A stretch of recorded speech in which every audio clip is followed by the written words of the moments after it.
Hey everyone, this will just be a really quick video. I need to change out the transmission mount on this 2011 E90 335i, and I didn't find a lot of videos on it, so I ordered one and I'm gonna go put it in and I'll just show a quick how-to of how to do it. This is what I ordered from FCP Euro. It's the Lemforder mount, and it looks like they refreshed it partway through this series. So like 2009, I think, and earlier, maybe 2010, has a different looking mount. That's why I couldn't find any videos. So this is what they said was for this car, the 2011 E90. Includes a bolt and nut, and I don't recall if this came with it or if this is for my oil drain plug, and I maybe just put it in the box here to not lose it. And this is a golden doodle. Definitely not required for the job, but certainly makes it a little less stressful. All right, so I jacked it up as you would expect. You need as much clearance as you can get under here. And what we're going for is right in there. Since the part I need to get to is right here, I'm gonna remove this. It may not be required, but to get to that bolt up in there, that big honking bolt, I'm just gonna get these out of the way for the exhaust bracket, just to give you a little extra room. These are E10, eTorx 10.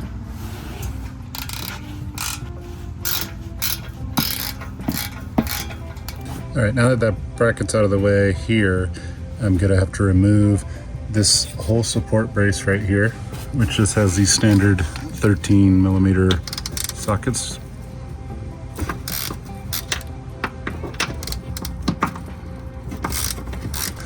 On here. So this is a good time now to get out the jack and start to brace the transmission. What's unfortunate is I really want to brace right here, and that just gets in the way of everything I'm going to be doing. Also got to remove this little plastic nut here and these little retaining screws for the heat shield here.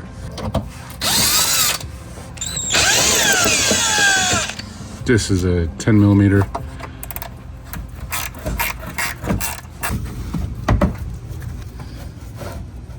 Just kind of bending it out of the way a little bit. Well guys, I hate to do it this way, but there's just not a good way to get an 18mm socket in there. I don't have an 18mm box end wrench. I have to resort to, don't blow me up in the chat, but I have to use a crescent wrench just to hold this guy while I loosen the other side. All right, another interesting discovery is this bolt side here, which is a 16mm on the new one, is actually 18mm on the one on the car, or at least the one I have. Hit me in the face. There we go.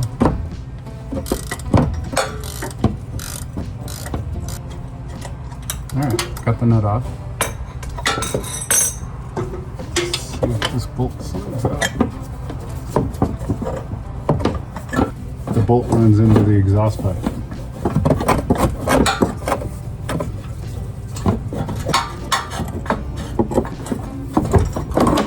Okay, so it can come out. It barely clears the exhaust and this heat shield. You just gotta finagle with it. Okay, so it slides off like that.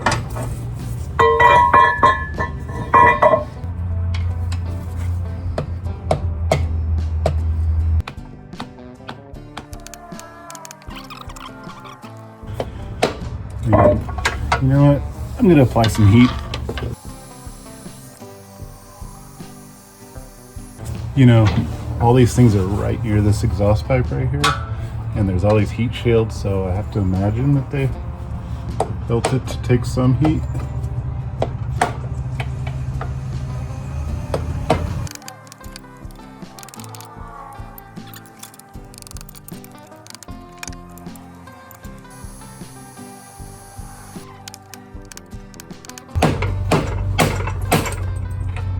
Okay, I gotta quit doing that. So that's the risk, because I'm breaking little pieces of plastic off this, just these kind of heat sinks or fins, but still, I hate that. So I'm not gonna do that anymore. I'm putting too much pressure on plastic. All right, did some more looking around, and it looks like some people have had success with putting a little WD-40 or some other kind of lube in here. I'm gonna try that. I don't normally use WD-40 for anything, but it will work temporarily for this. There's a little bit of a gap on the top side. I'm gonna try spray a little there and hopefully not get it in my eyes.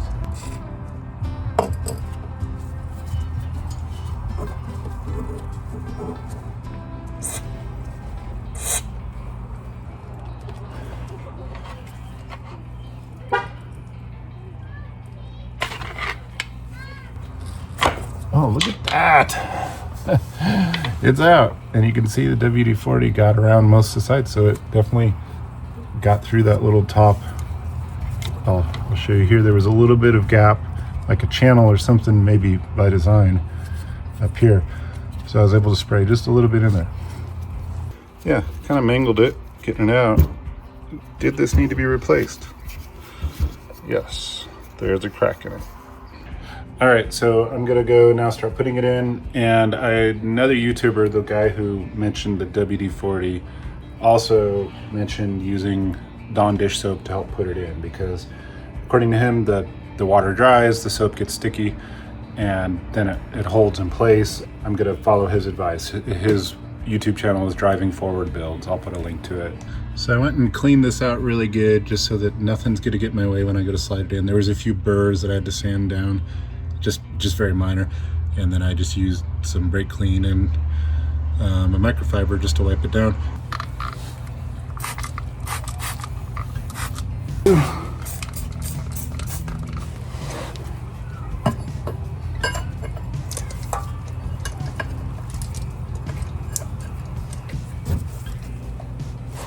So this is what I'm going for.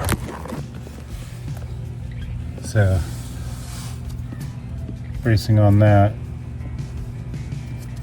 pry bar there, just because this is a big hole, and then pushing on there too.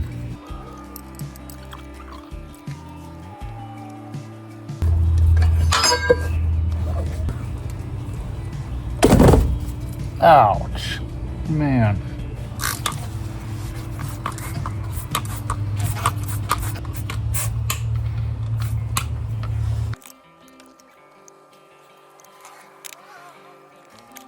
Pointer no return now, because it's pretty far in there and that water's gonna start drying.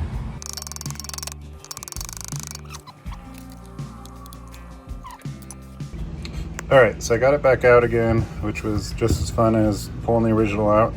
And I watched another video, Bimmer Barn, who has helped me a ton. So many things I've done on this car. He recommended trimming off just slightly some of these raised edges, and I'm gonna give it a shot. I'm not gonna do them all. I'll just probably take some to try that. He also used actual grease, which I usually would use for bushings. I was hesitant to use for this one, but I just can't get it in. All right, so I just flattened down a few of them here. You know, I'm not proud of it, but then as I look at the old one, I realize they're all kind of flattened down as well, just from years of use. So I think I probably didn't impact the functionality of it too much. I'm gonna use some of this silicone lubricant just to get it on. I've used this before. FCP Euro has recommended it for putting on some gaskets and bushings, so it should be okay. Just got to be careful with silicone. You don't get it on something you don't want it on, because it doesn't come off very well. And now it's kind of a little too hot to hold, but I'm just kind of throwing everything at this because it's so difficult.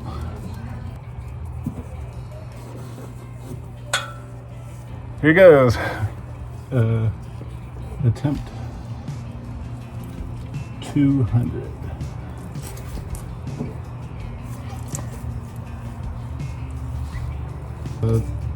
Bimmer Barn do, which was pretty clever, and I felt dumb for not even thinking of it, is just using some Genelux. Yeah, that was smart. Oh, beautiful. Look at that. It's seated and it's not going anywhere.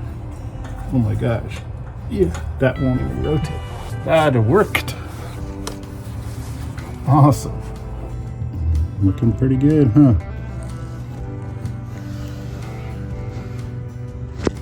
All I can say is don't mess around with the dish soap. That kind of worked, but you know, maybe it was just not hot enough here in Colorado. So heating it up definitely worked. Silicone lubricant definitely worked.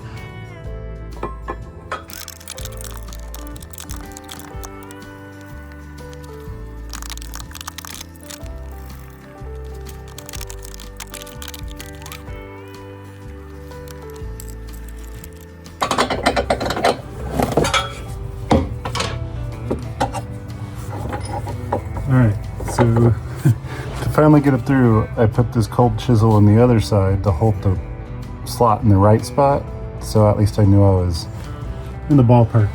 And then wrenched and pried until it finally submitted. But that was a son of a gun.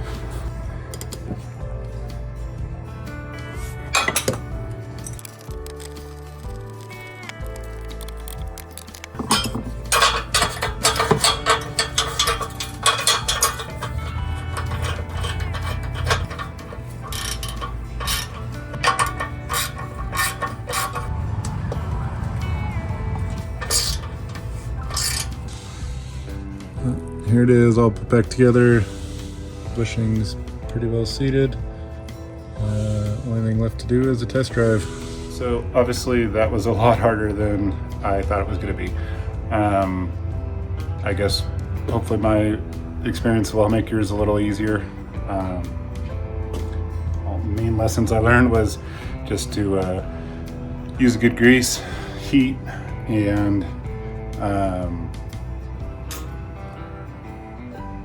oh, I'm so exhausted. I can't even form a straight sentence. Maybe I'll add some lessons learned in the final edit. Here I am a couple days later. Obviously that didn't go as smooth as I'd hope. Maybe not my best work. It didn't come off smoothly. It didn't go on smoothly. I think the lessons learned I had were use some sort of penetrant to release the rubber, the side you don't care about because you're going to be getting rid of. I used WD-40 and maybe PB Blast or something else would work well. And then sliding it back on, I tried that Dawn dish soap and it did help, but I think because I was in a cold environment and I was under the car without a lift, I didn't have a good angle, and I didn't have the right tools. So I think all that together made it really difficult, and the silicone lubricant really did the trick there. The heat probably helped a lot as well. So if you don't have a heat gun, I'd recommend you get one before trying this job. Anyway, with all that, it did go back together. The car drives really well. Where it used to have loose clunking noises and things like that, they're all gone. So I think it was a success. The rubber definitely does not want to move. That bushing is in there tight. So I'll call it a success, although it wasn't the prettiest. Thanks for watching.